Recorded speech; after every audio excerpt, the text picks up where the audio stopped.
చీపురుతో ఈ చిన్న పని చేయండి. మీరు అతి త్వరలో ధనవంతులవుతారట.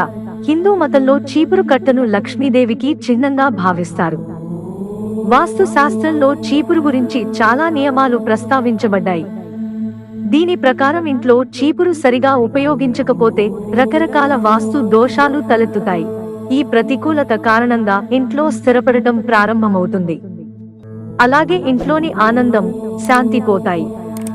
కాబట్టి మీరు ఈ సమస్యలన్నింటినీ వదిలించుకోవాలనుకుంటే, సంపద వృద్ధికి కొత్త మార్గాలను తెరవాలనుకుంటే, మీరు చీపురుకు సంబంధించిన కొన్ని ప్రభావవంతమైన చర్యలు తీసుకోవచ్చు. దీని గురించి మరింత సమాచారాన్ని చూడండి. శనివారం కొత్త చీపురు కొనకండి. ఏ వ్యక్తికైనా శని సడే సతి ధైర్య లేదా మహాదశ ఉంటే శనివారం నాడు కొత్త చీపురు కొనకండి. ఇలా చేయడం వల్ల శనిదేవుడికి కోపం వస్తుంది. చీపురుకు తెల్లటి దారం కట్టాలి. మీరు చీపురు కొనాలని ఆలోచిస్తుంటే అనుసరించాల్సిన నియమాలు ఉన్నాయి. ఏదైనా చీపురు కొనడం వల్ల సమస్యలు వస్తాయి. మంగళవారం, శని, ఆదివారాల్లో చీపురు కొనడం శుభప్రదంగా భావిస్తారు. అదేవిధంగా కొత్త చీపురు తెచ్చిన తర్వాత దాని పై భాగంలో తెల్లటి దారం కట్టాలి.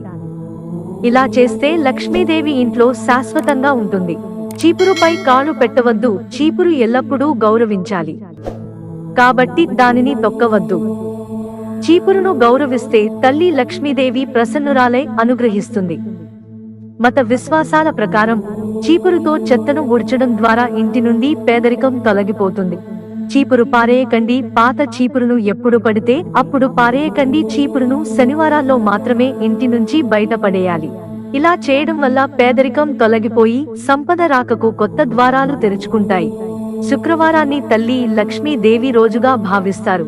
కాబట్టి ఈ రోజున చీపురును ఇంటి నుండి దూరంగా విసిరేయకండి. దీనివల్ల తల్లి లక్ష్మీదేవి మీపై కోపాన్ని కలిగిస్తుంది.